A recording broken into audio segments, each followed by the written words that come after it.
In 2018, Kingdom Come Deliverance stood out. While open-world games might have been plentiful, Kingdom Come's commitment to immersion and historical authenticity brought plenty of attention, and, in time, plenty of sales. For a kickstarted game from a new developer, this made Kingdom Come a clear success, and paved the way for its almost inevitable sequel. But while the original game might have won over consumers, it had a harder time impressing critics. Reviews were notably mixed, the presentation was uneven, and at launch, technical issues from bugs to frame drops to long load times were all frequent. Put simply, it was a game with AAA ambitions, made on a AA budget, and this showed. But Kingdom Come Deliverance stood out, and the strong sales ensured Warhorse Studios would get a second chance. What we are making now is what it was supposed to be in the beginning, but we were not able to do it because we didn't have enough resources. The game is much bigger in scope. Regarding the size of the world, it's 2 times bigger than it was. The story is longer and much more epic, so... Bigger and better sometimes feels like the platonic ideal of a video game sequel. This phrase comes up a lot in marketing and reviews, and sometimes it's actually true. Kingdom Come Deliverance 2 is one of those times. The open world is substantially bigger, the runtime is noticeably longer, there are multiple new features, the presentation is upgraded, and the storytelling is far more cinematic. If this was Kingdom Come 2's main objective, it's clearly a success. And it has done this while maintaining the first game's immersive open-world experience, something which continues to stand out thanks to its system-driven design, attention to detail, and commitment to historical accuracy.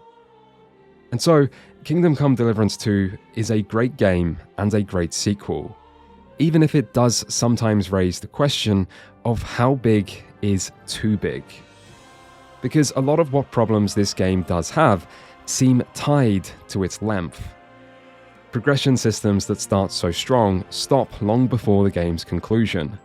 Difficulty drops off a cliff. Slow story pacing can turn from a strength to a weakness, and bugs become much more common. Which sometimes leads to a feeling of missed opportunity that questions whether the desire for bigger might actually be holding games back from being better. But there's a lot this game does do well, and amongst so many other open-world games, Kingdom Come Deliverance 2 still stands out. Trotsky.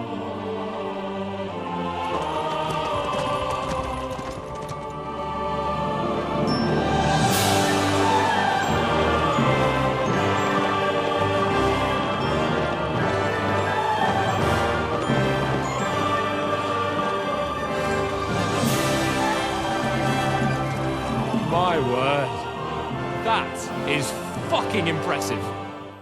Kingdom Come Deliverance 2 picks up exactly where the first game finished, which makes it a bit strange when events are referenced as if they just happened.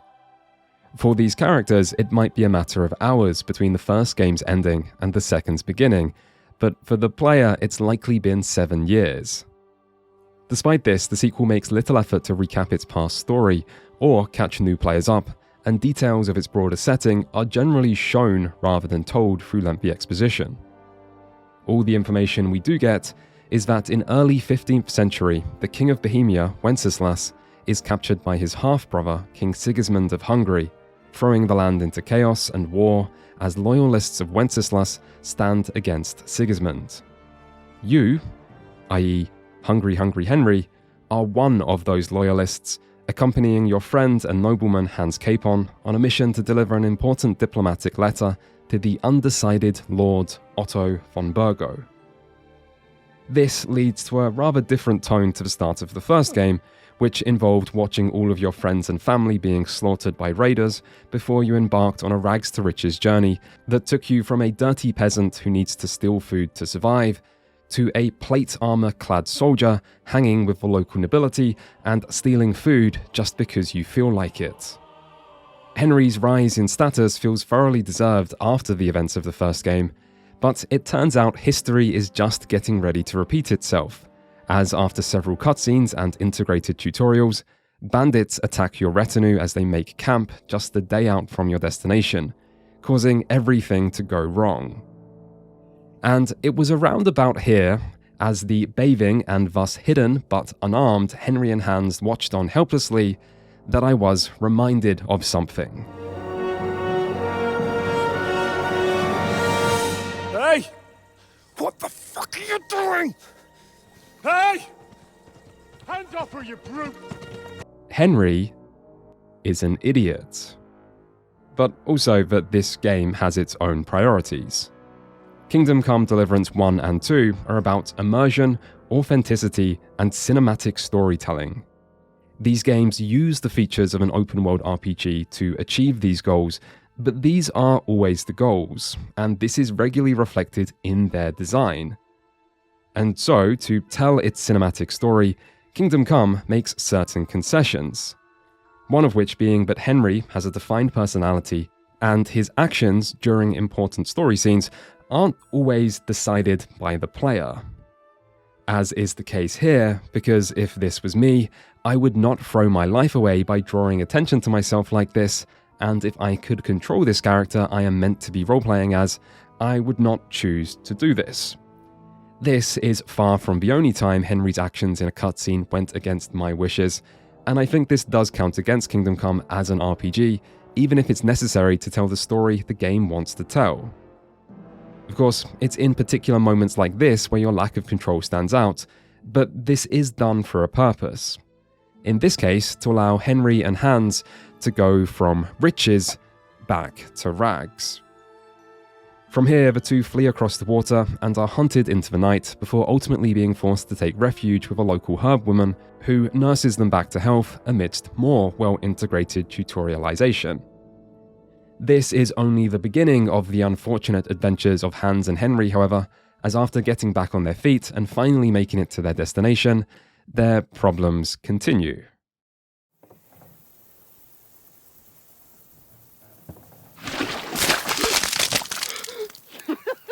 Fucking shit! Fuck! You fucking... Do you know who I am? One thing both Kingdom Come games do well is showing the difference between peasants and nobility, seeing as feudalism was not really known for its fairness. And so, now that Sir Hans looks like a beggar, he is treated like one. Having also lost the letter they're meant to deliver, and with no one around to vouch for them, this puts the pair in a difficult position, and things soon get even worse after Hans starts a fight with some locals, landing them both in the pillory. After this, Hans and Henry argue, culminating in Hans storming off on his own, leaving you with no friends, no money, no possessions, and no guidance. All in all, this is a great opening. It communicates vital information about this world, in particular how different people are treated. It reinforces some of the game's systems, like the importance of your character's appearance or the concept of crime and punishment. It allows for strong character development, as the usually pompous Hans is humbled and the two's friendship is then tested. And most important of all, it's a perfect setup for some open-world role-playing.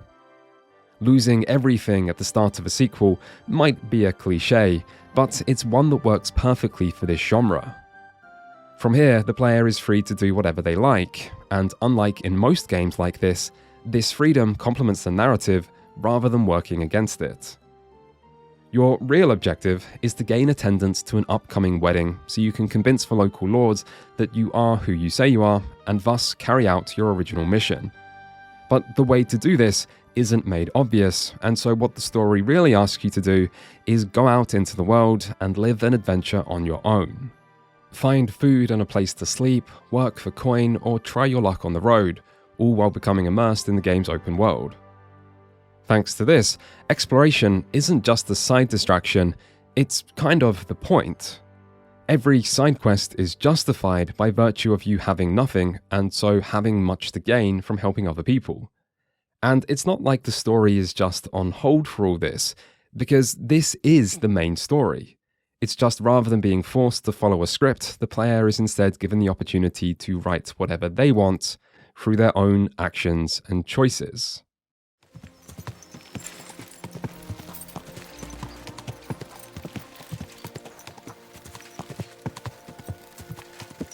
The visual design of the world was one of the first game's strongest qualities, so it should come as no surprise that its higher budget sequel continues to deliver here. There is such an understated beauty to Kingdom Come.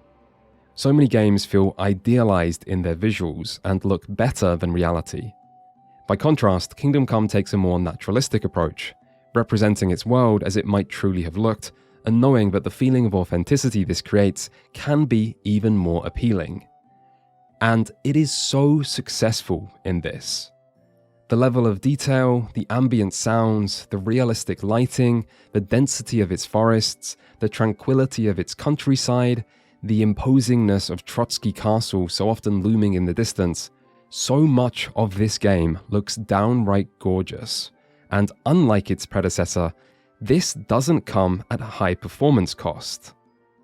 Kingdom Come 2 runs well. Frame rates are stable, and apparently this remains true even on consoles. It is that rare example of a truly well-optimized game, and this is on release, making it worlds ahead of the first game and many other AAA titles these days. To go alongside these visuals is a continued commitment to historical accuracy, where even the game's most impressive areas are still based on real-life locations. As someone with no historical credentials, it's hard to know how much of the smaller details this game gets correct, but so much of it feels correct. The broader picture it paints oozes a sense of authenticity far beyond most of its peers, to the point that it makes most other historical games feel like theme parks. This is helped by the fact that this world isn't designed around a checklist of repeatable, evenly spaced activities like so many other open-world games. Instead, Kingdom Come allows some space to just be empty, and it never bombards the player with constant low-importance objectives. The thing is, if you gain the Explorer perk, which reveals the entire map, you'll find there actually are more points of interest than you probably expect. And so the real difference here is that Kingdom Come doesn't constantly signpost and draw you to each of these. Instead, it allows players to explore and find things on their own, without pressuring you to go everywhere and do everything. The commitment to realism is seen in other areas too. Night times are allowed to be truly dark. NPCs follow impressive daily routines, and the world is full of industry and activity. There are still no children anywhere, likely because killable children is a problem in games, but in many ways this world is a triumph, and the immersion this creates is complemented by the game's systems.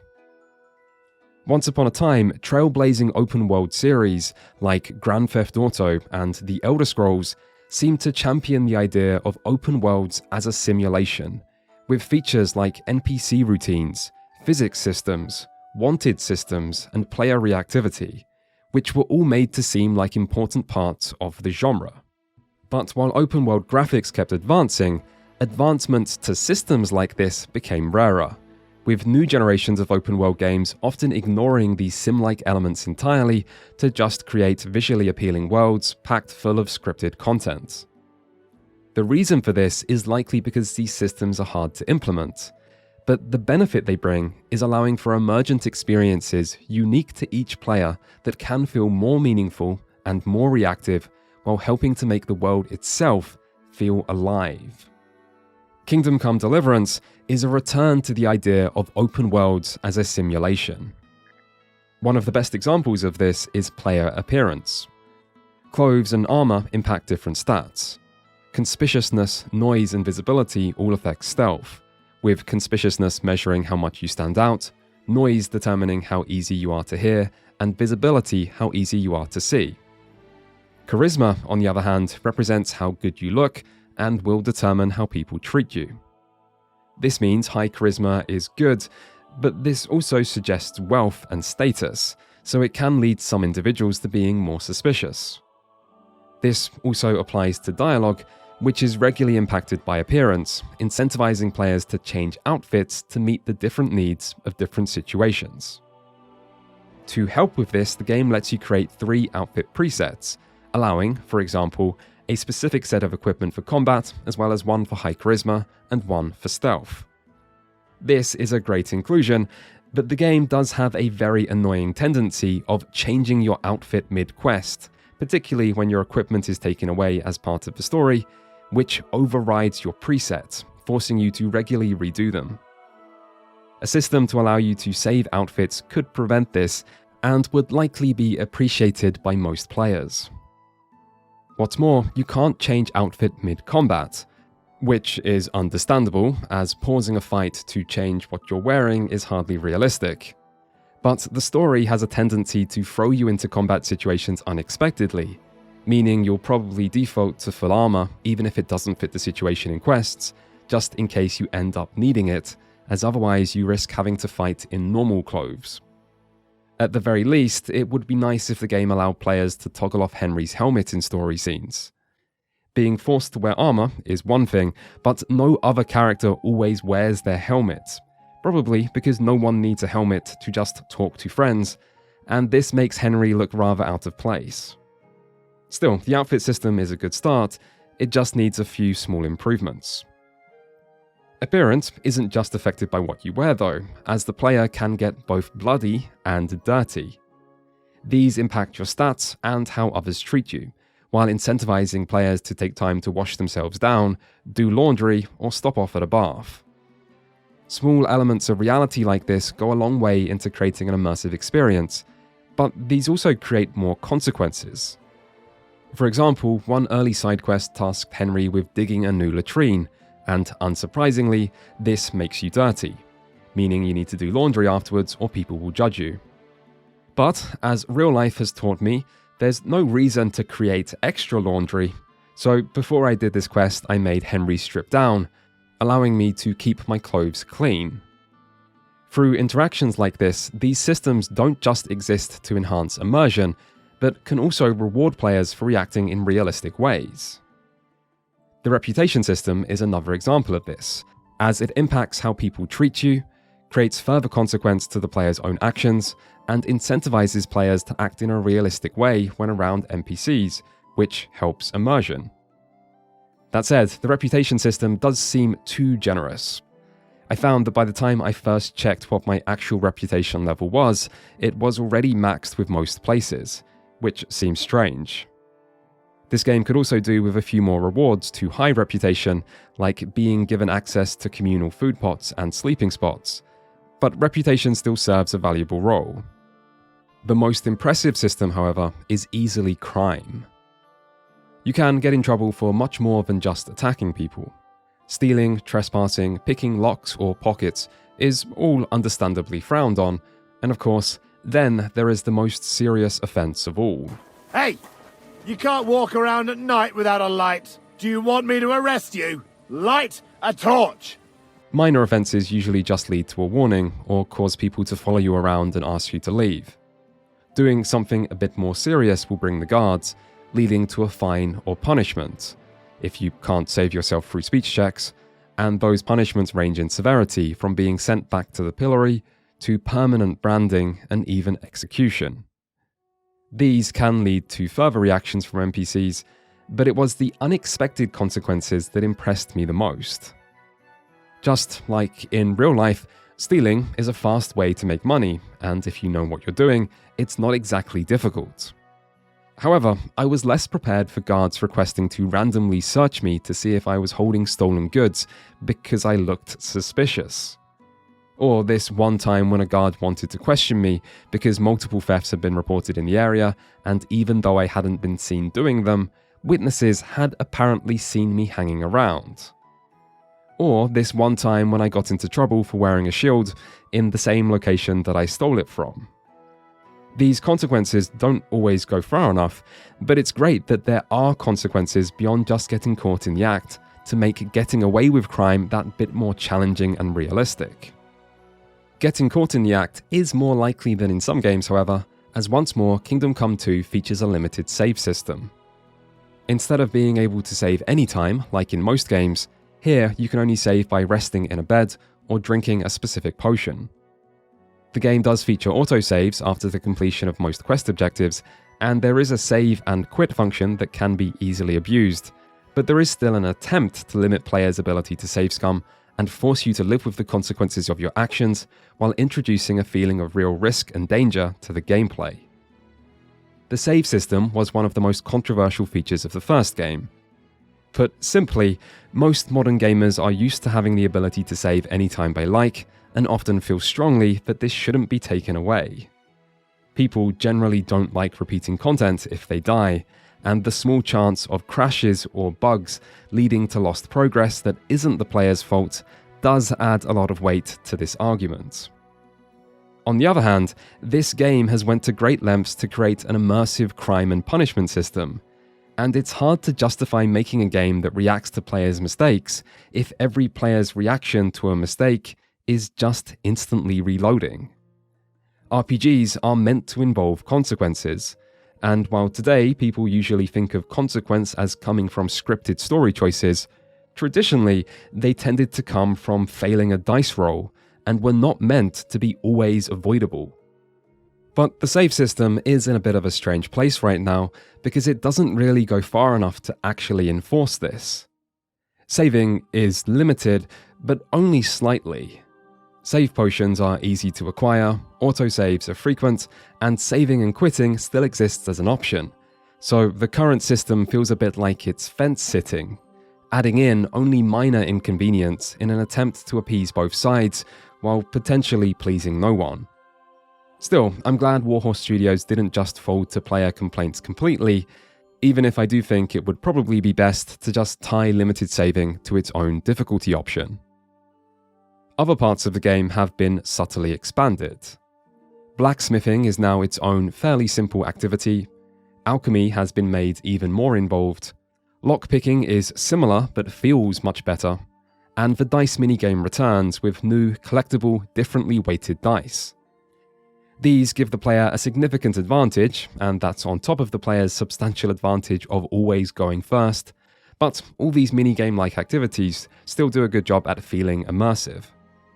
I mean, Gwent is a lot of fun in The Witcher 3, but it's not very believable that all these peasants in this medieval world just happen to play this collectible card game. Who exactly is meant to be manufacturing these things? DICE, on the other hand, feels perfectly at home, and it's impressive how committed this game stays to its broader objective of immersion and realism. It's for this reason that I feel the best game to compare it to isn't an RPG at all, but rather Rockstar's Red Dead Redemption 2. Both games have large, beautiful open worlds, both put a lot of emphasis on their cinematic storytelling, and both games are happy to sacrifice player convenience to boost realism and immersion, even when this slows the pace of the experience way down. Red Dead Redemption 2 is admittedly tough competition when it comes to presentation or storytelling, but in other ways, I think Kingdom Come might have an advantage, because its RPG mechanics end up tying immersive actions to a sense of progression. As a result, no matter what slow, inconvenient thing Kingdom Come is forcing players to do, you always know that you're still making some kind of progress and gaining some kind of reward. Carrying sacks levels strength, getting lost in the wilderness raises survival, failing to hit enemies because they keep blocking your attacks boosts weapon skills, and speaking to random people you pass by often raises your reputation. Progress is constant, which makes all these slow, immersive details feel less like they're getting in the way and acting as barriers to your gameplay objectives, but instead allows them to become a part of your gameplay objectives. Overall, progression really is one of the game's strengths. Starting with nothing means you have a long way to go and can appreciate each step you make. Earning money, getting better equipment, unlocking new places to sleep, finding your dog, gaining a horse, and leveling up all feel like satisfying accomplishments, while still feeling in harmony with the initial story. Of course, combat is where progression is most noticeable. At the beginning of the game, your beginner character stats make it almost inevitable that you'll struggle against even the lowliest wolves and bandits, but in time you'll feel unstoppable, fulfilling that RPG power fantasy of growing stronger. Combat itself is a bit more mixed. Kingdom Come 2 somehow manages to improve upon the first game while still retaining all of the exact same problems as the first game. The most obvious being that this is a combat system that seems designed for 1v1 fights in a game where there is a lot of group combat. This is an issue because the overly sticky targeting system makes changing opponent difficult, which makes attacking multiple foes frustrating. And yet, in group vs group fights, the difficulty is instead far too easy, as you can just whack away at enemies' exposed backs to drop them like flies. In both situations, targeting can be awkward, and there are times where your weapon might physically swing into an enemy character's model, with no attack being registered because you didn't give enough time for the targeting system to lock on, as well as targeting problems at different elevations, or when enemies climb up ladders. And yet, 1v1 fights generally look and feel great. Players are given a large range of options, with perfect blocking, ripostes, dodging, charge attacks, feinting, clinches, master strikes, and combos, and all of these can be effective and feel satisfying to pull off. Alongside careful stamina management, this toolset ensures it is possible for skill to triumph over stats. That is, assuming you know how to do each of these moves, which most players probably won't, because most of them are barely explained in-game.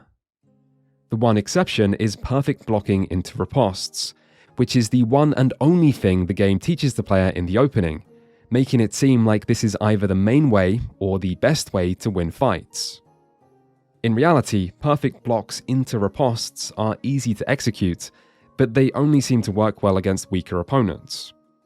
At the start of the game, you are the weak opponent, and so this is a terrible tactic that never works and just burns through stamina, and yet it's what everyone, including myself, likely does, because that's what the game taught us to do in the opening.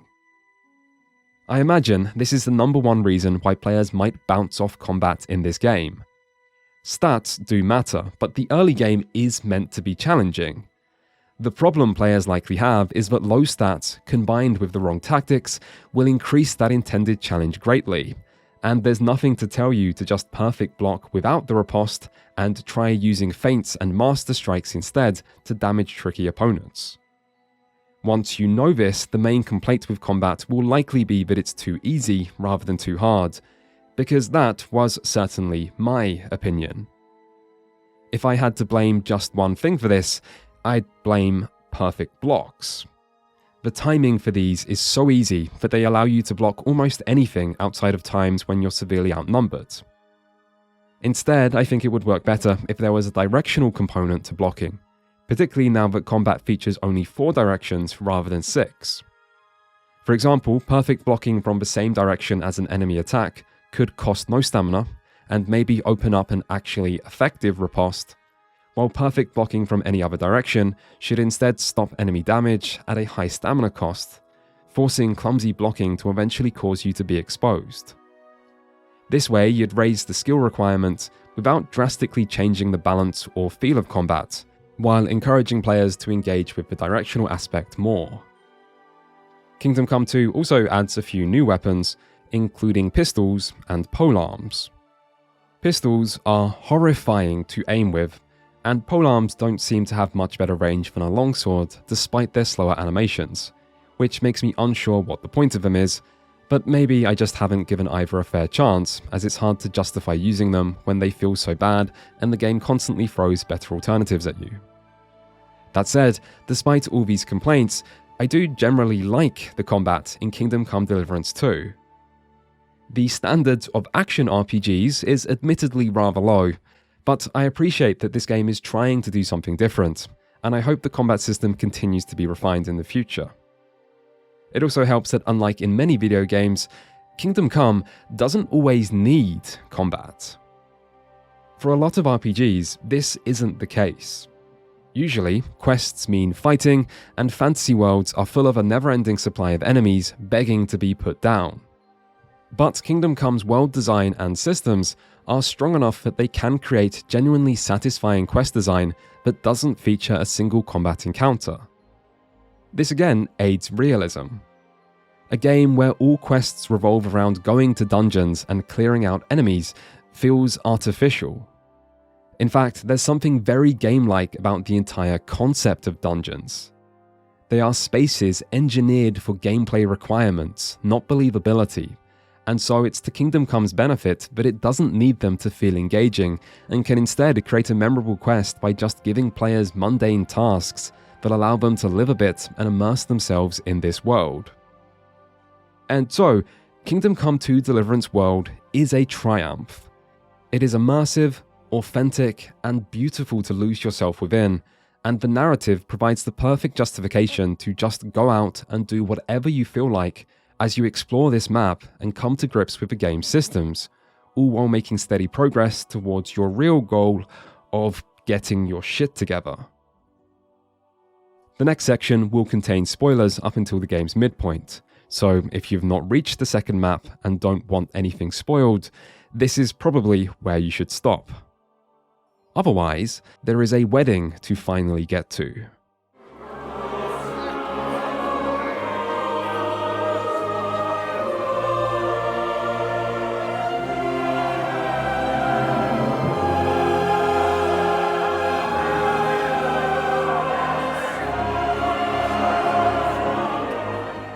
There are two ways to gain an invite to the wedding. Working with the local blacksmith will test the player's martial ability and allow you to interact with several key wedding guests, while working for the local miller will test the player on stealth and thievery. There's little reason to not do both questlines, but the latter is ultimately the more interesting. Initially, Miller Crazel seems like a misguided eccentric who's employing Henry to help with a number of doomed to failed experiments, like creating a golem out of dough.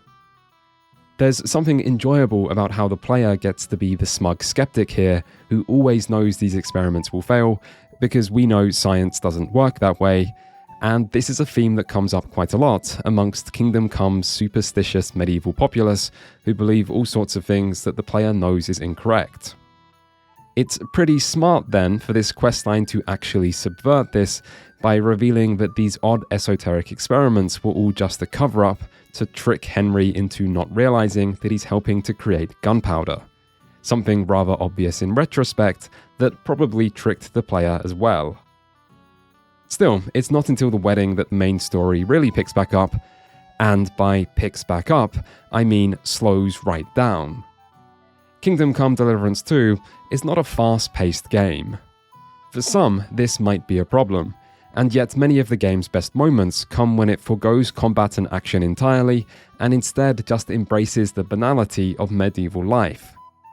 And so the wedding is mostly an opportunity to waste time and enjoy yourself while you interact with the many different guests who you probably already met through side quests. Of course, exciting things can happen here, including being able to dance yourself to death if you really mess up, but for the most part, the wedding is a quiet affair. That is, until you finally reunite with Hans Capon, get accused of trying to sleep with the bride after actually trying to console her, and then get in another fistfight that ends even worse than last time. Through this, you finally accomplish your goal of getting to Trotsky Castle. The only problem is that you're inside a jail cell. On the bright side, this allows Henry and Hans to finally make up, but on the less bright side, Hans is due to be executed shortly for poaching. Still, Trotsky looks pretty nice, and that is an understatement. Kingdom Come does castles better than any other game I know, and yet even the other castles in this series pale in comparison to Trotsky. This location looks incredible, and seeing it for so long in the distance but never being allowed inside makes getting to actually explore it genuinely exciting, even if this does involve carrying more sacks about as Henry is forced to labor for his freedom. Here, you need to find a way to save Hans while carrying out the various tasks assigned to you, which equates to slowly learning about the workings of the castle and earning its inhabitants' trust as you gain access to more and more areas, all while the clock slowly ticks down on Hans' remaining time. To me, this might be Kingdom Come Deliverance 2 at its very best. The quest design gives the player direction through numerous optional tasks without telling you exactly what to do, leaving room for you to discover things on your own, all while being immersed in the day-to-day of castle life. This fulfills the fantasy that Kingdom Come so clearly wants to provide, giving people a taste of one little slice of history in a way that feels interactive and engaging, while allowing you to imagine what life would really be like in this situation. As it turns out, even Henry's best efforts aren't enough to prevent the execution, but the timely arrival of someone else is. Open the gates!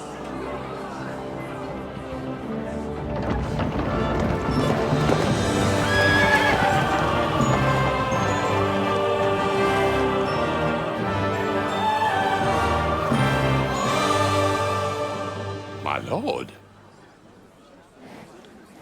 What the hell is going on? With Lord von Burgo finally introduced, the player can finally fulfill their mission. But von Burgo explains that his main priority is his local bandit problem, and so the unfortunate adventures of Hans and Henry continue.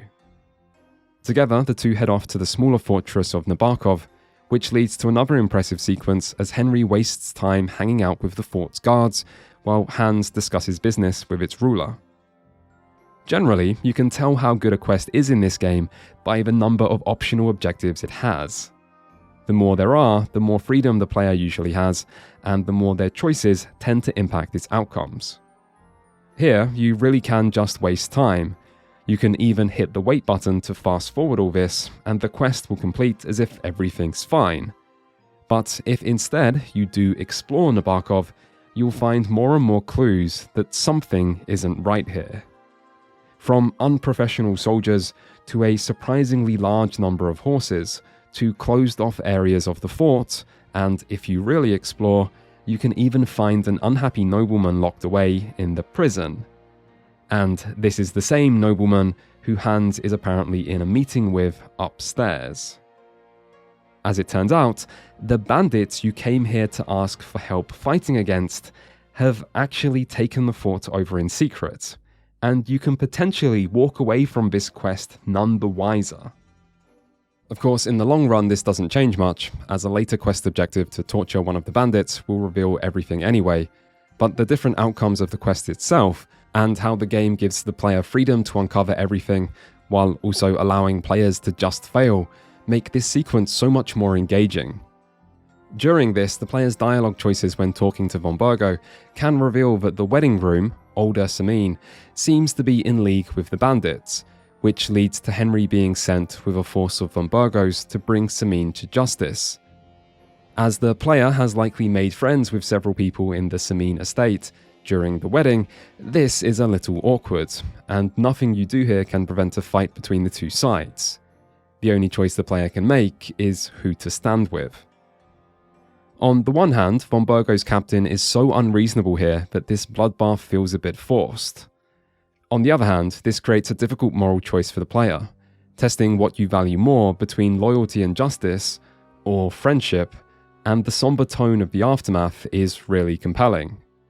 I particularly like the quiet ride back to the castle with Hans, as the two of you question whether you did the right thing, and make sure you have your story straight as you prepare to lie to von Burgo about the fact you just slaughtered several of his best men. From here, things only get worse as you accompany von Burgo's army as it sets out in force to take Nabokov, only to ride directly into an ambush. Despite Hans and Henry's best efforts, your army is slaughtered, and the two are once more taken captive, before the game switches perspective to Godwin, a local priest from the first game who has been sent to investigate what's taking you so long. The use of a secondary protagonist is a strange choice. Godwin's sections are never long or in-depth enough so as to feel they couldn't potentially be told through shortened cutscenes, and in an RPG that is otherwise about embodying and playing the role of Henry, something feels a little wrong about switching to a different player character even when it doesn't make the game worse in any meaningful way. Regardless, here Godwin meets the bandits' leader, Jan Žižka, to try and negotiate your freedom before all the players on this chessboard get shaken up and switched around. It turns out, Žižka is loyal to King Wenceslas, the same king Henry and Hans came to Trotsky to gain support for.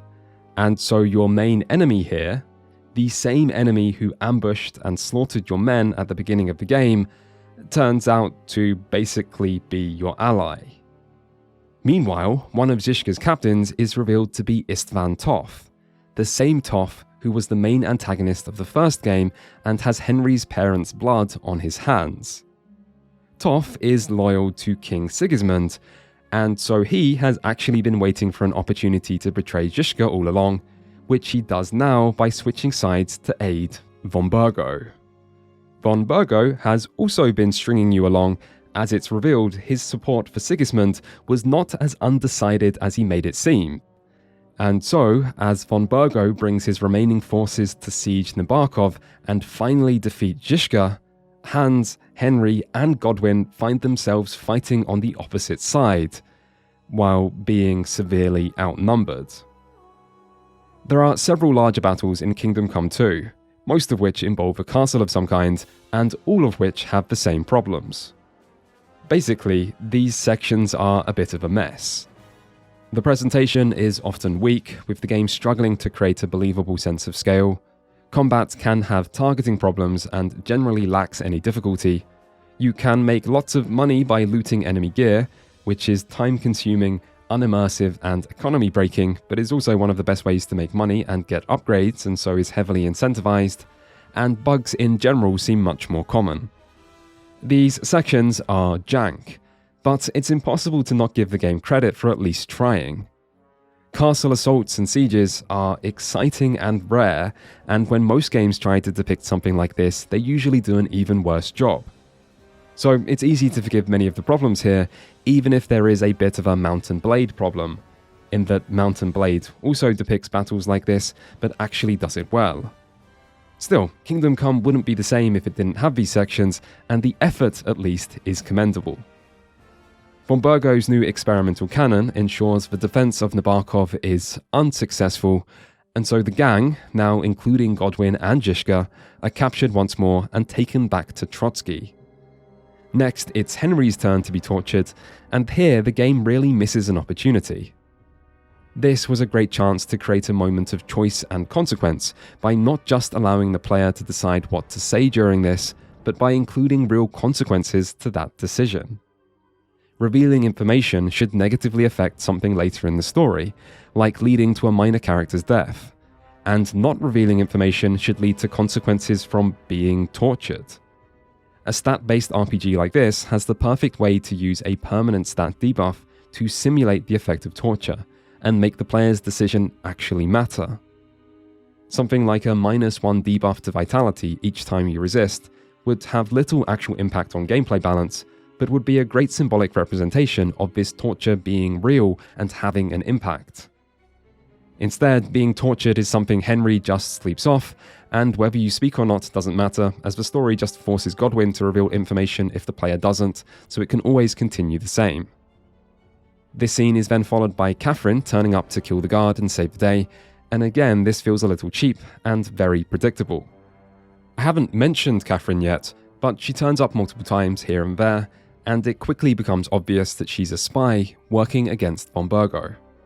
At the dinner before the ambush, the camera even lingers on her multiple times as von Burgo's Chamberlain explains his plan and talks about how it can't go wrong, and yet despite their many interactions, Henry somehow remains clueless, and so the player has no choice but to be clueless, including just walking into the ambush. Obviously, the story requires this to happen, but in an RPG where Henry is meant to be my character, not being able to say or do really obvious things like this can be a problem. And by that same logic, when you torture the bandit for information a little earlier, the main question I wanted to ask was, why does the bandit hate von Burgo so much? The bandit seemed to think his actions were morally justified and that his side are the good guys, But Henry never actually asks him why or what his motivations are, when if he had asked this, the bandit would have revealed that von Burgo supports Sigismund, and the story would be completely different. But instead, you're forced to watch hopelessly as Henry just asks about his father's stupid sword, so that the story can follow its predetermined path. Stories like this will always have some linearity, and at times Kingdom Come uses scripted events to great effect. But ideally, that linearity should not rely on the player character being an idiot and acting in a way that goes against the player's wishes. Anyway, once Henry is freed, you're tasked with creeping through Trotsky at night to find your equipment and get revenge, as a storm rages all around and the game returns to its atmospheric best, making recent criticisms easy to forget. There's something so satisfying about using your knowledge of the castle from your time here as a guest to now sneak through it as a foe. Here, you face off with Istvan Toth, and this is probably a good time to mention just how strong the presentation is during cutscenes. Varied, well-framed camera angles, clever uses of lighting, and usually strong voice and facial capture performances all work to give the game a true movie-like quality that's only let down a bit by the noticeable switch from static cutscenes back to normal dialogue and the occasional miscast or unbalanced audio performance. That said, the showdown with Toth is great and feels like a long time coming after he walked away at the end of the last game. Maybe it's only been a few weeks for Henry, but I've been waiting 7 years to do this.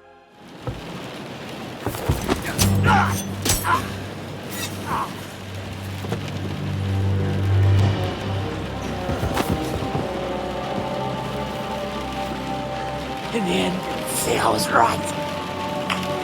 The stronger dog fucks the bitches.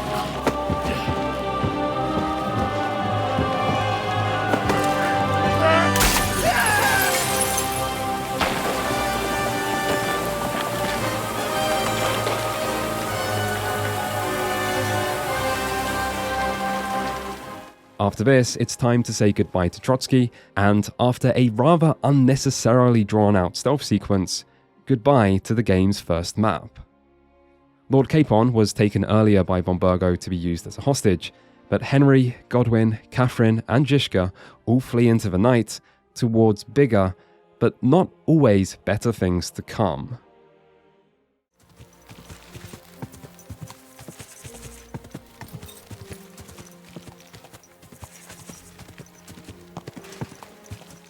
Some people probably don't realise there's a second map in this game, and will assume the first is the entire world, which must make it quite surprising to find out that not only is there a whole other region, but that it's also substantially larger. The Kuttenberg area has a different vibe, with flatter terrain and more signs of industry, whether that be farming or the silver mining the region is famous for. A lot of the landscape still looks great, although I did find myself missing the more remote mountains and forests of the first region. In other ways, much about the second map is similar, and once Henry has rested up, you are once more free to explore. Exploration is not equally fitting to the narrative, however.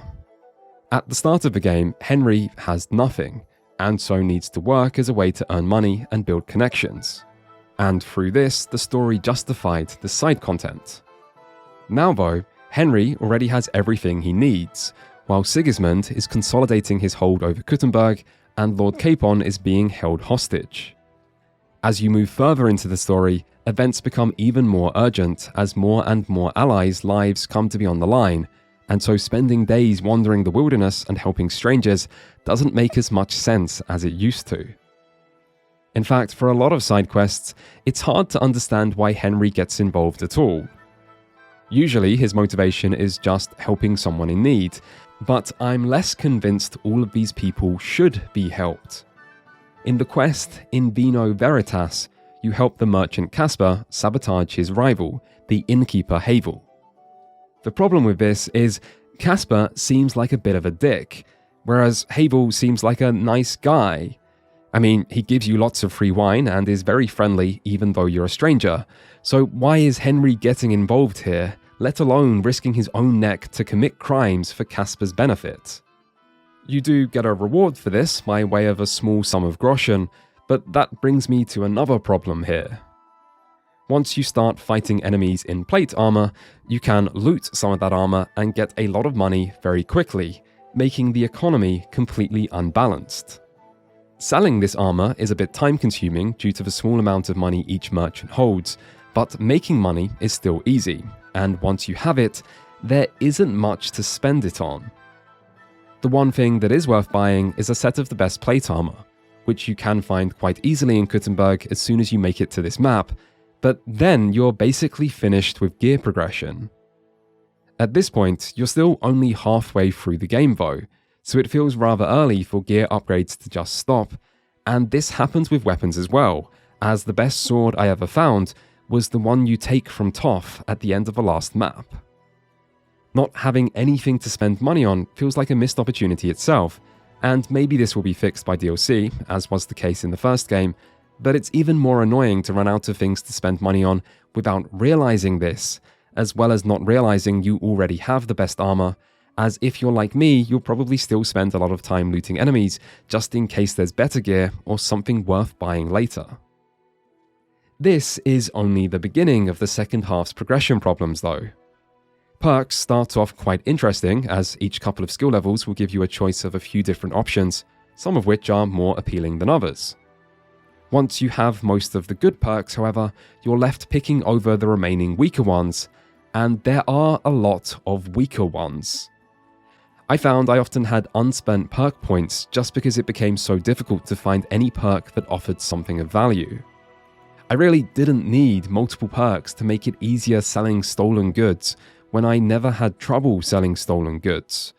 I didn't need boosts to charisma because my charisma was already maxed by this point, and why are there so many perks that save a little bit of time by making you sleep more efficiently or study faster? There is no cost to time in this game. Almost no quests are timed, nothing bad happens in the world over time, there is just no value to saving time, even though many things like studying seem to be balanced around it. Regardless, most skills are full of weak perks, which makes the perk system less interesting later in the game. There are a few exceptions, like main level or warfare, but even these get rather boring as you approach level 30 and are just picking up whatever's left over. There's not much choice involved in this skill system when you can just keep leveling up and get everything there is to get. And if perks aren't about giving players choice and allowing for different builds and player expression, then what is the point of them? And when it comes to player builds and player expression, how diverse are most people's builds by the time they reach this point? Because the marketing material and some early game conversations suggest you can play your own way and specialize into different things, like combat, speech, or stealth. And yet, by naturally playing this game, you'll be forced into plenty of combat. You'll talk to plenty of different people to raise speech, and if you do the main story, you'll be forced to do plenty of sneaking and lockpicking. And so, by the time people reach the halfway point, everyone will be good at all three of these. This is just what happens when a skill system is based on skill use, and content is designed to include all of the key skills.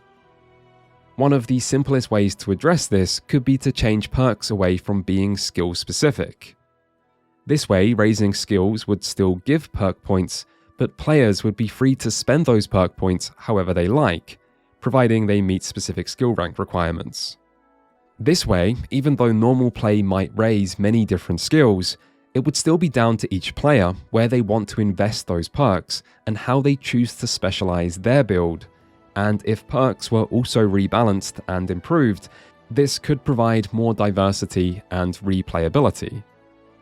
When it comes to skills, there is one massive improvement this game does make over its predecessor, however, which is skill checks.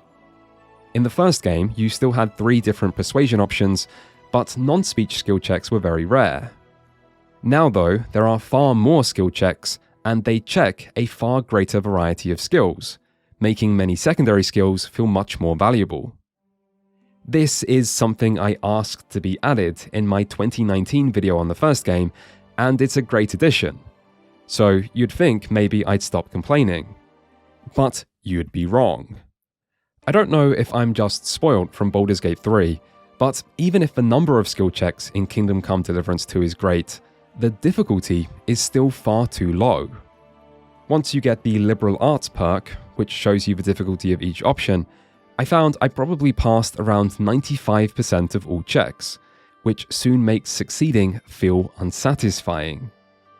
Skill checks in Baldur's Gate 3 benefit from being determined by dice, so even as your skills get higher, there's still a chance of failure. This adds excitement and means every further improvement to your skill level is still valuable, as it keeps improving your chance of success further. Also, seeing dice on screen just feels right.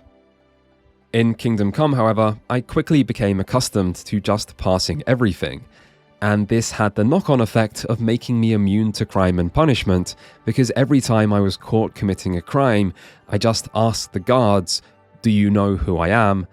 and then went straight back to my life of crime. You can even steal things right in front of people this way, and you still always seem to get away with it. There is a reputation penalty for this, but every time I checked, I had maxed reputation already, so this penalty must be negligible. You might see a bit of a pattern here, and maybe some of this seems harsh, but the reality is the first half of Kingdom Come Deliverance 2 has a fantastic sense of progression. You start with nothing, you struggle to survive, and you gain major milestones. You find your dog, you gain a horse, you get your first set of armor, gain high enough strength and agility to use that weapon you've been wanting to use. You make interesting perk choices, and you have valuable things to spend money on. But by the start of the second map, progression is basically over. Money doesn't matter, you already have best gear. Finding anything remotely good to spend perk points on can be more of an annoyance than a reward, and many things feel too easy, particularly combat. And so, this loss of challenge and progression is made more noticeable by how it contrasts to the first half of the game. And while you might expect things like this to slow down in an RPG as you level up, they shouldn't slow down this much, or this early. And it really is early, because the two halves of this game are not equal. The second map is almost twice the size of the first, with almost twice as many main story and side quests. So the second half, and therefore the loss of progression and difficulty, happens around 1/3 of the way through the game's actual content. A lot of what I've just mentioned might be addressed in the near future when a post-release patch adds in Hardcore mode. Hardcore was added to the first game and impacted much more than just combat difficulty, creating a more immersive, challenging, and hardcore experience. Kingdom Come Deliverance 2, on the other hand, is a game which filed down a lot of the first game's rough edges to create something more accessible. Quests hold your hand that little bit more, the save system provides more regular autosaves, and the combat is both simpler and easier. And I don't think there's anything wrong with this. This is a higher budget game that wants to reach a more mainstream audience, and it's ended up doing exactly that without feeling like it sacrificed any of the core appeal. But this does mean Kingdom Come 2 would benefit even more from having some kind of harder difficulty option. And while adding this later is nice and all, it's not nearly as nice as having it on release when most people are actually playing the game. The fact that the first game also added hardcore mode at a later date doesn't seem like a valid excuse, because the first game had a much smaller budget.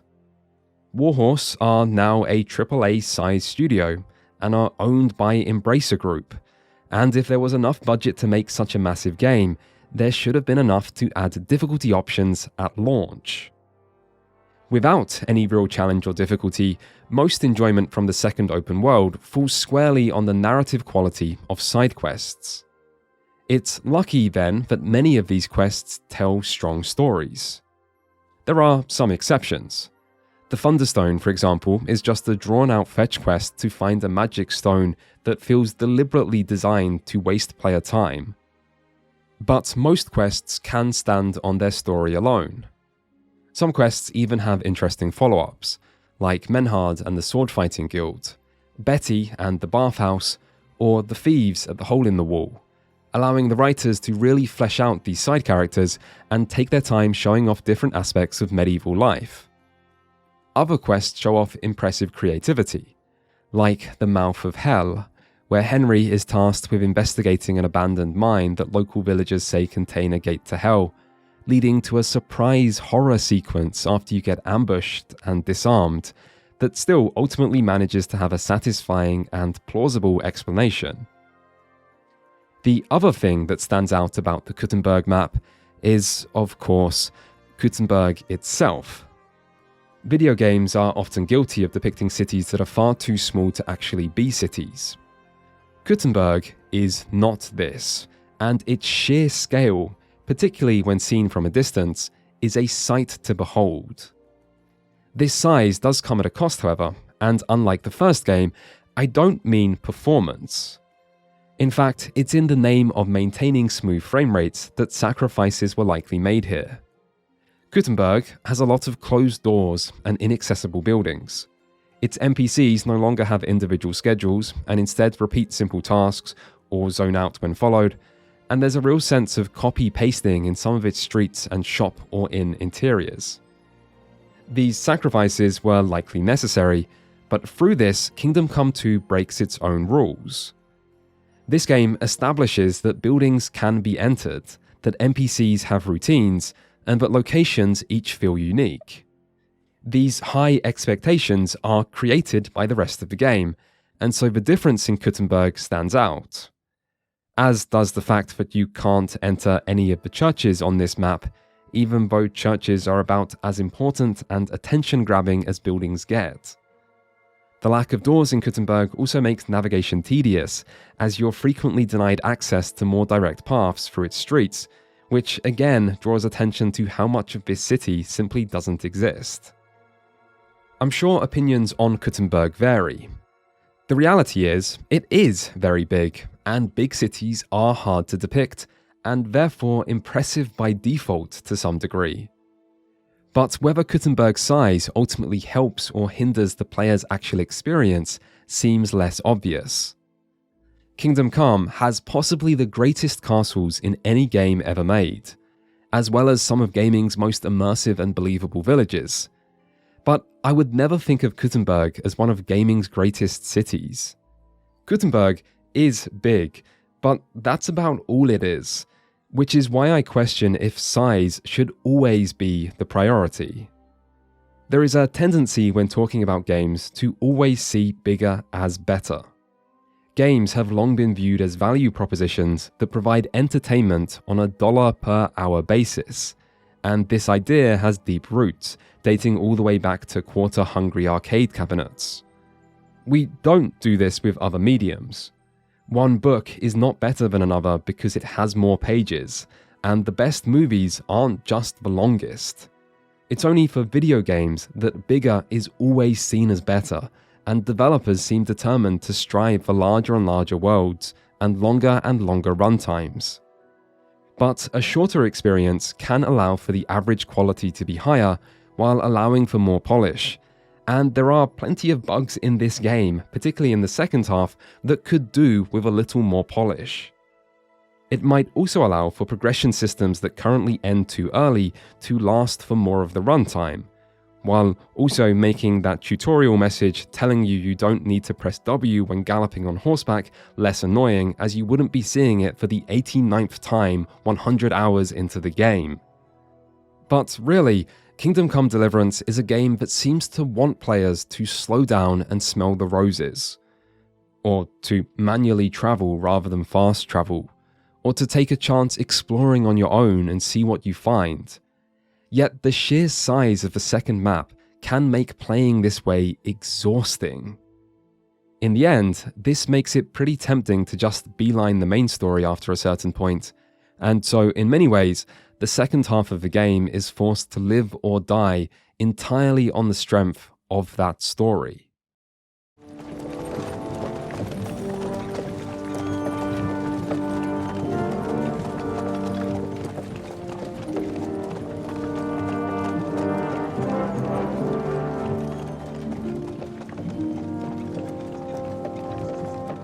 Kingdom Come Deliverance 1 was a coming-of-age story focused squarely on Henry, and the second game begins as a direct continuation of this, but it doesn't stay that way.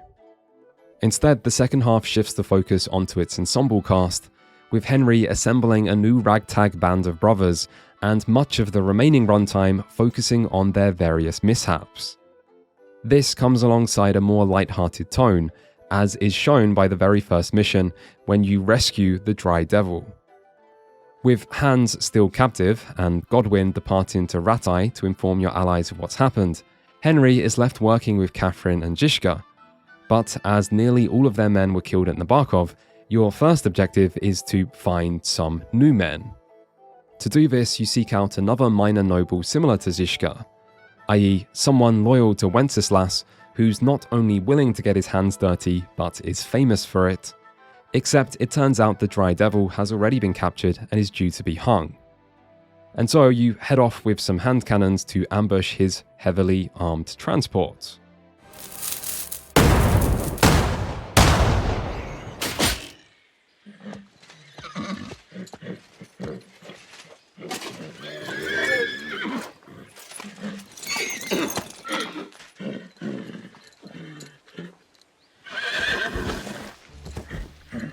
Matilda! Fucking hell! My leg, damn it! You idiots! If you want to see the tonal difference between the two halves of this game, look at the times when things go wrong.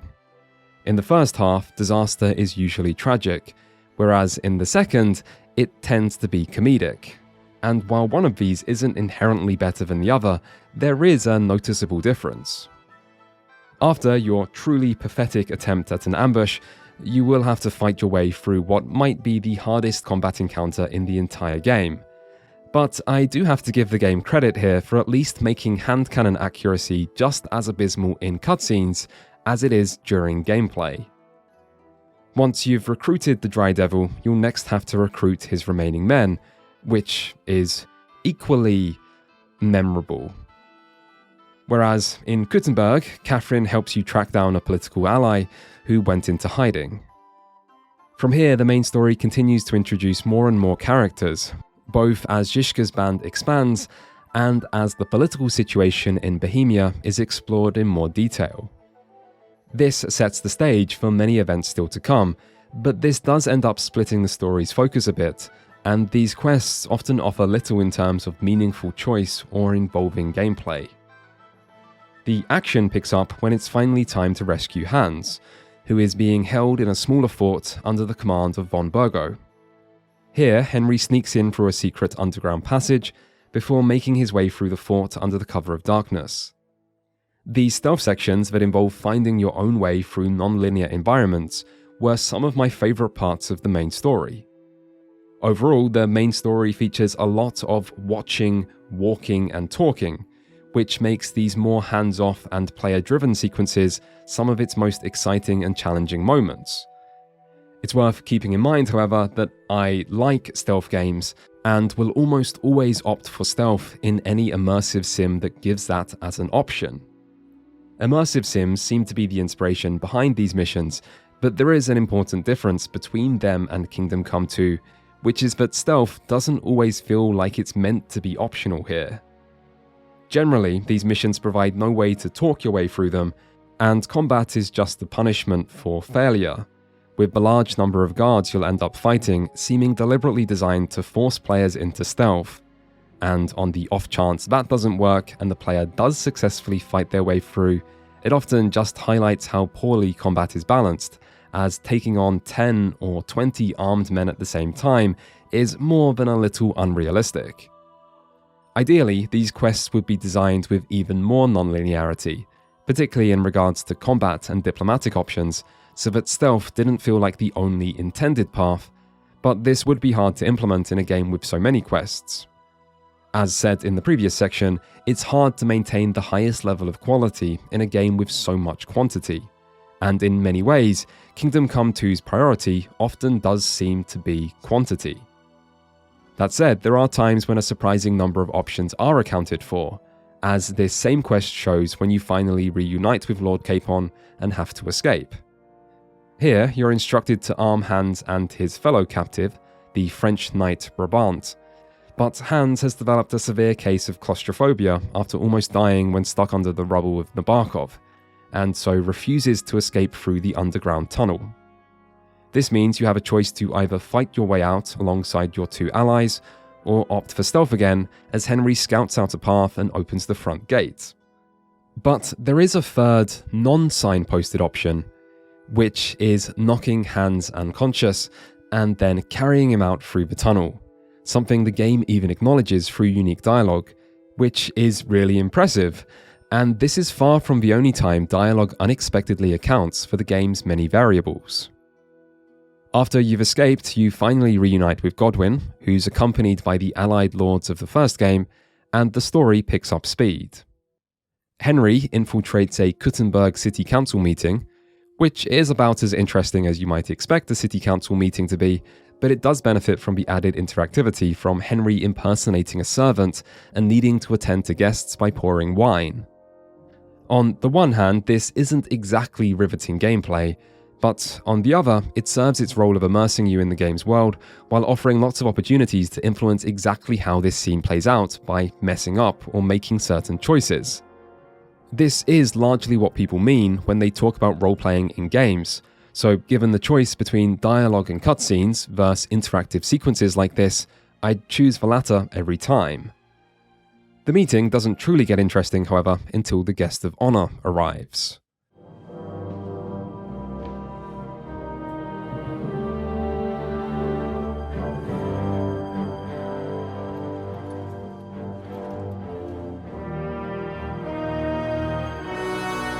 You have nothing to fear.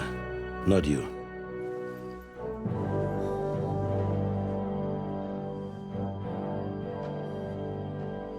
Unlike this band of fools! This is your first chance to see the oft-talked-about King Sigismund, a character who up until this point, the player only knows through their extensive reputation. For both Henry and the player, that reputation is almost exclusively negative, making this an interesting opportunity to humanize this character, which the game does by making him treat Henry the servant kindly, even as he lays into everyone else here. You can also pick up a knife and stab Sigismund here for a unique game over. At the same time this is happening, a meeting between Wenceslas's allies also takes place, which is seen from the perspective of Godwin as the point of view switches again. Here, Godwin reunites with his cruel, noble father, which takes the surly priest with a drinking problem from being a likable and interesting character to someone who seems deeply sympathetic and has genuine depth. For much of this game, the cast of supporting characters is so vast that few individuals feel very developed, but Godwin is one of the few exceptions, all thanks to this one quest, and here he also plays an important role in ensuring the meeting goes as planned. Of course, his diplomatic achievements are rather overshadowed by the arrival of a small army led by von Burgo, who the celebrating and rather inebriated guests accidentally let straight into the fort, plunging everything into chaos. This leads to many of those present getting captured by von Burgo, which is something that has become a bit of a reoccurring event by this point. I do think it's fair to criticize how often named characters are placed in dangerous situations during this story and yet manage to easily escape unharmed soon after.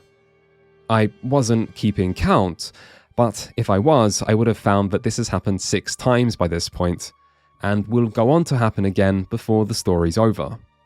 This seems like too much, and it does feel like many characters here have a lot of plot armor. Although, in Kingdom Come's defense, I suppose being of noble birth did probably provide quite a lot of real-life plot armor, as etiquette dictated nobles be captured and ransomed rather than killed. Still, the game certainly takes advantage of this, and it does rather cheapen the sense of danger the story tries to evoke. From here, Henry races in vain to stop Sigismund's raid of the Jewish quarter in Kutensberg, where you clash with Istvan Toft's protege, Eric, before you begin to formulate a plan to defeat von Burgo and free his new captives. This involves Henry infiltrating Sigismund's military camp, and sure, why not? I mean, what can't Henry infiltrate or impersonate? He's basically Bohemia's very own Agent 47 by this point. Your objective here is to locate and eventually steal the same cannon that defeated you at Nabokov, although to do this you have to gain favour through solving a murder. The investigation involves plenty of optional clues to point you in the right direction, though interestingly you can also frame one of the other suspects, and if you confront the killer before informing on them, then later you can even recruit them to your side. Regardless, with Henry's information, Žižka's band steal the cannon as it's being transported, and then use it to siege von Burgo, in the same fort he was holding hands a little earlier. This leads to one of the game's more ambitious quests, which also ends up being one of the easiest to criticize. For starters, attacking a heavily garrisoned fort is hard, so why don't the group take advantage of the secret tunnel Henry used to sneak inside last time? That would be the easiest way to get inside, and means stealing the cannon wouldn't even be necessary. Instead, you attack the fort head-on, with the Dry Devil wanting to set fire to a nearby village to draw von Burgo's forces out. This would involve killing innocent civilians, so Henry has the chance to object, leading to a duel. For me, this duel ended in seconds, as combat was so hopelessly unbalanced by this point that I defeated the devil in a single hit, which I didn't even get to see the animation for as the cutscene started so early. If you don't oppose the devil, or presumably if you lose the duel, your forces burn the village and kill its inhabitants, as Henry watches on helplessly, presumably having flashbacks to when his own home met a similar fate, which is a nice bit of storytelling, even if it does feel hard to justify doing something so evil.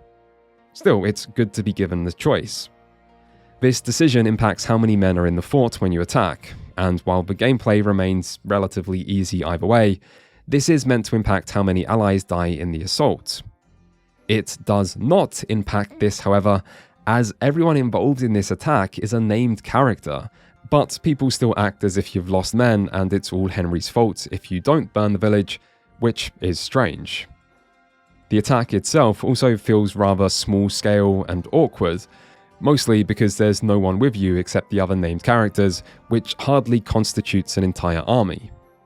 Ultimately, you kill everyone in the outer courtyard before the cannon blasts away into the inner courtyard, which soon leads to von Burgo's surrender. But it's hard not to be a bit disappointed at how this long-awaited castle siege ends up playing out. Luckily, the story's final two set pieces are noticeably better. With von Burgo subdued, your next big objective is to rob the Italian court in Kuttenberg, which effectively means stealing all the silver from the city's extensive treasury to cripple Sigismund's plans. Assembling Žižka's growing band of misfits really gives off Ocean's 11 vibes at times, and what follows is basically the big heist movie you've been building up to all this time. It starts in disaster, as the plan to kidnap and enlist a visiting cardinal ends with one of the devil's men accidentally killing him, meaning someone needs to impersonate him. And so, Godwin is forced to step up and dust off his Latin, while Henry learns Italian, and the group scout out an escape route through the tunnels under the city. You then split up for a long, multi-part mission that seems designed to allow for the many personalities in the group to each have a chance to shine, and involves playing as both Henry and Godwin, and using diplomacy, stealth, and combat. There are a number of minor choices to be made along the way, and plenty of actual loot for you to steal if you somehow still need anything at this point in the game. Despite many potential fuck-ups and the arrival of enemy forces led by Eric, the mission is a resounding success, and the group get to make their silver-laden escape.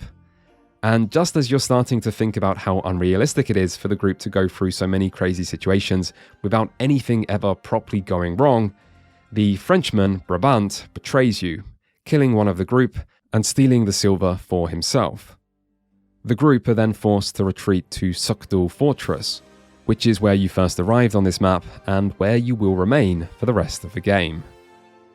Despite your failure at the end, the mission still hurts Sigismund, who now lacks funds and so is forced to pull back from Bohemia to deal with an uprising you've often heard about that's been growing in his own kingdom of Hungary. Eric still wants revenge against Henry and so challenges him to a duel, which, if you accept, always ends with Eric annoyingly just running away, as the fight gets interrupted by the sudden arrival of an army led by Markvart von Orlitz, a trusted general of Sigismund's, and the final man Henry longs for revenge against for the death of his parents. Von Burgo also managed to escape when no one was looking, and so the stage is set for a final showdown as your greatly outnumbered forces come under siege in the fort of Sukdal. What follows is one of the most memorable sections of the game, and is comprised of 6 whole main story quests.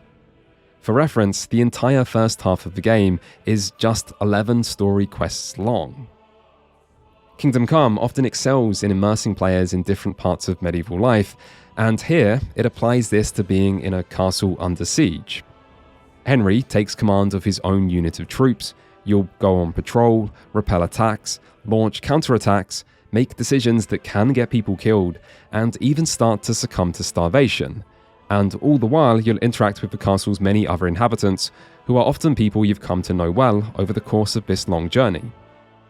All in all, this makes for a perfect finale, and while there are ways in which it can still feel a little too small scale, and territory that could be explored even further, like the challenges of flagging morale and rising tensions between different individuals, this is still a great idea that is well executed.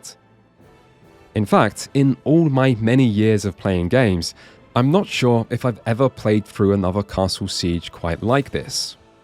I mean, I've defended strongholds in Stronghold, or repelled enemies atop walls in Mount and Blade, or fought atop Helm's Deep in many different Lord of the Rings games, but those are just defenses, not sieges. Sieges aren't about the fighting, they're about all the waiting that happens before the fighting, and this is the only game that actually depicts that part, which is just so quintessentially Kingdom Come.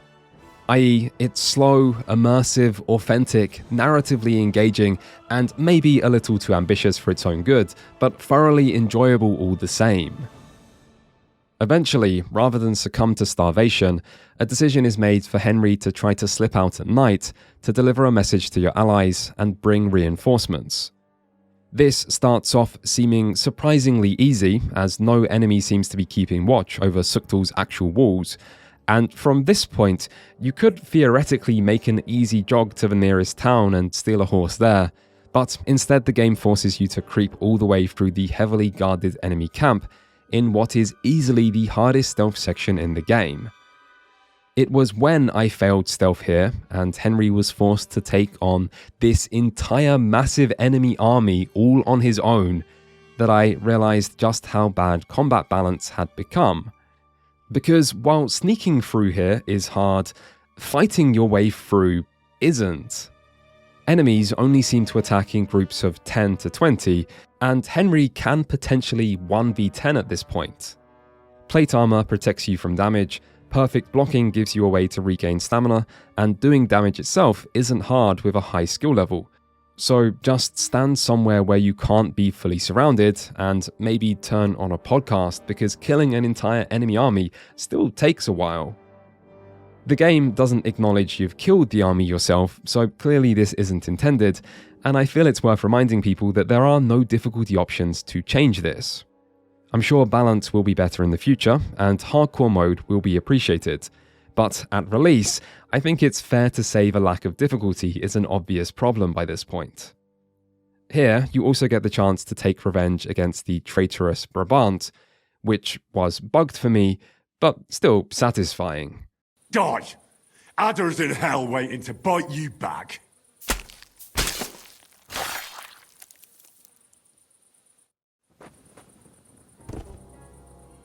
You also have the option of finding Markvart von Orlitz, but rather than an epic duel to satisfy Henry's long-held desire for vengeance against the game's final antagonist, you instead find that von Orlitz is already on his deathbed, having been hit by an arrow at the start of the siege.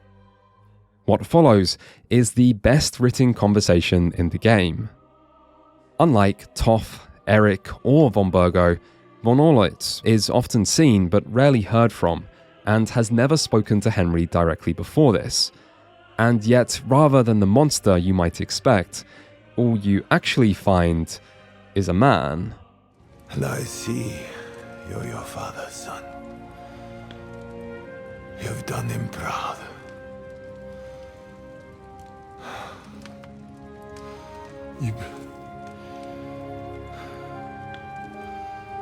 You remember them? Oh, yeah.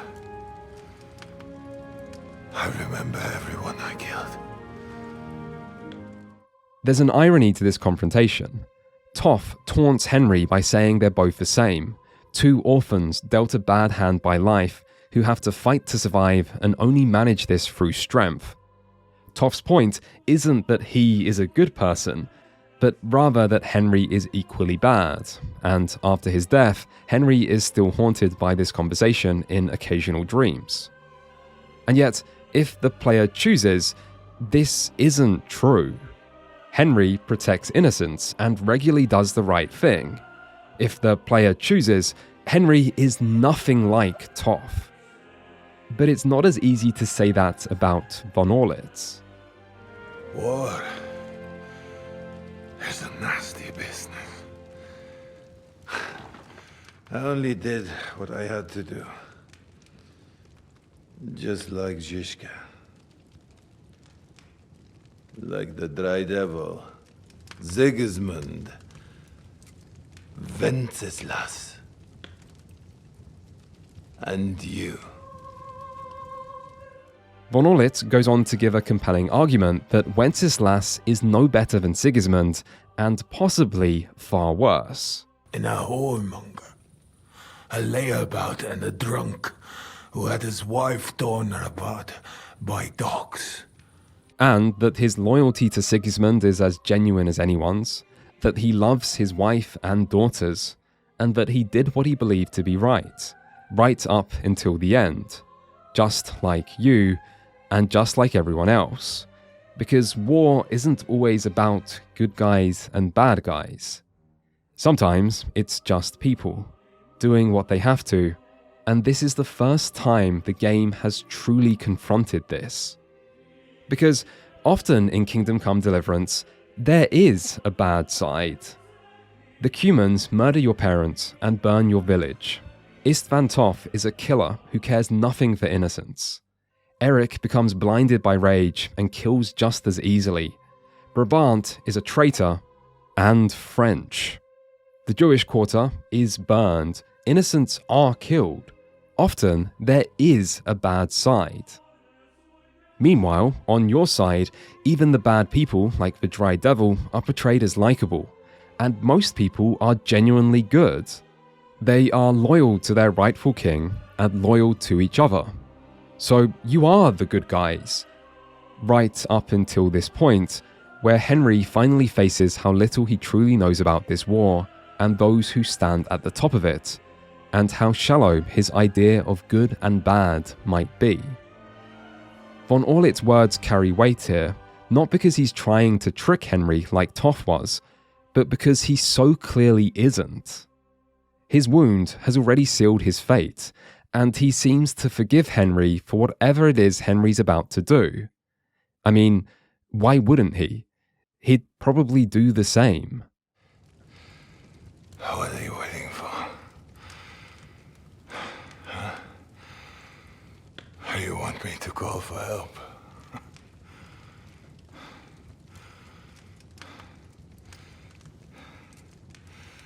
Do it. Under the ribs.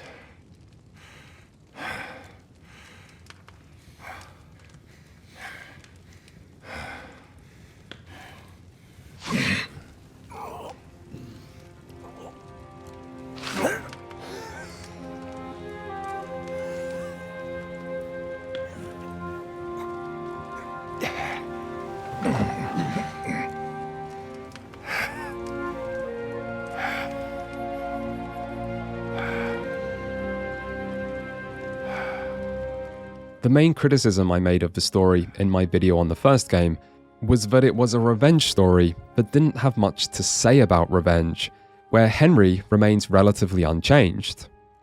In Kingdom Come 2, this isn't true. Throughout the game, Henry speaks to his father in his dreams.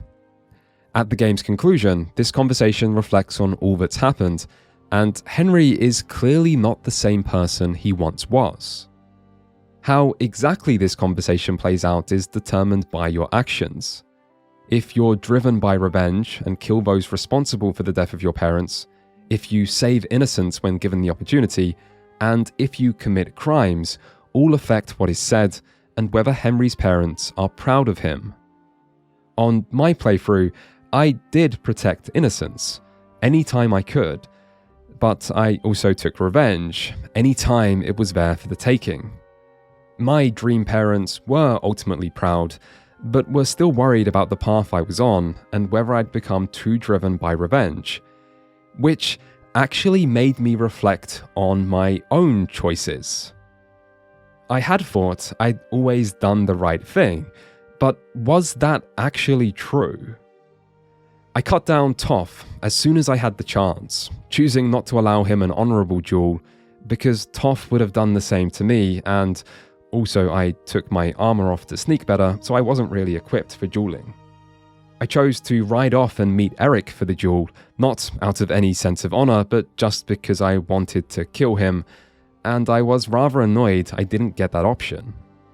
I killed Brabant after he surrendered, because he'd already betrayed me once, so why give him the chance to do so again? And I killed von Orlitz. Honourably, but I killed him all the same, because even if he was just a man, he was still my enemy. Ultimately though, I never acted out of a desire to make anyone suffer. Showing mercy would mean taking risks, as forgiving Brabant clearly shows. That fuck betrays you again if you didn't know. And it's not just risks to Henry's life, but also to all those who rely on him. Your friends, your allies, and sometimes even innocents. Innocents I did save when I did have that option. And so, yes, I took revenge every time I could. And I don't regret my decision. And I think the game deserves a lot of credit for making me think about this. Kingdom Come Deliverance 2 doesn't tell you exactly how you're meant to feel or what you're meant to do. It just gives you choices and allows you to decide whether you made the right ones. Exactly as an RPG should, in my opinion. The story ends with Henry managing to escape before arriving a little later at the head of an allied army to lift the siege. Sigismund is gone, the war is over, and if you made the right decisions, everyone except Brabant's victim survives. Unlike the first game, this one ties up its loose ends neatly, and the ending feels enjoyably complete as a result. Warhorse have said that this will be the end of Henry's story, but there is plenty of room to continue to explore this part of history if they want to. I'm sure a lot of people already know this, but Jan Žižka is kind of a big deal.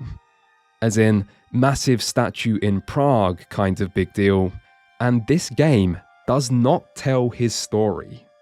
The story that he's famous for happens several years later, and I imagine if Warhorse Studios do want to continue Kingdom Come, the burning of Jan Hus would provide ample opportunity. But, as it stands, if this is the end of Henry's story, it's a satisfying one.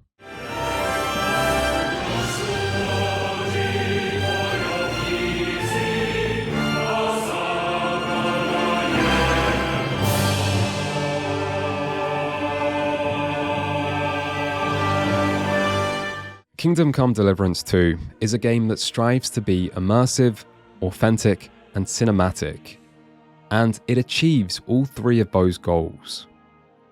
There are times this game feels too big for its own good, which the second half shows much more than the first, but even in its weaker moments, the experience is still often carried by a strong story, and that applies to both the main quest and many of its side quests.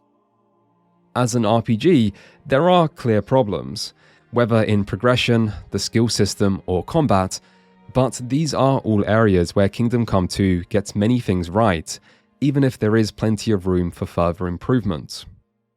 Also, all problems that come from prioritizing quantity over quality are by no means unique to this game. This is a frequent problem in modern gaming, and Kingdom Come 2 just happens to be a good example. Still, it's not as an RPG that I think Kingdom Come Deliverance 2 is most impressive. As a big-budget open-world game, it is a tremendous return to a more system-heavy design, which is something that has become so rare in modern times despite the fact open-world games have become so common. The overall success of these systems feels like a remarkable achievement and leaves Kingdom Come as one of the most immersive open worlds in the medium. And the fact that this is accompanied by such a consistently high level of presentation just makes this even more impressive. Kingdom Come Deliverance 1 was full of greatness, but this came alongside a lot of jank and very real performance issues, which left it as a great game that always had to be heavily qualified. Kingdom Come Deliverance 2 needs no such qualifiers. It is a great game that stands tall, and I'm sure it will be rewarded with much commercial success and a lasting legacy amongst those who played it. Thank you for watching.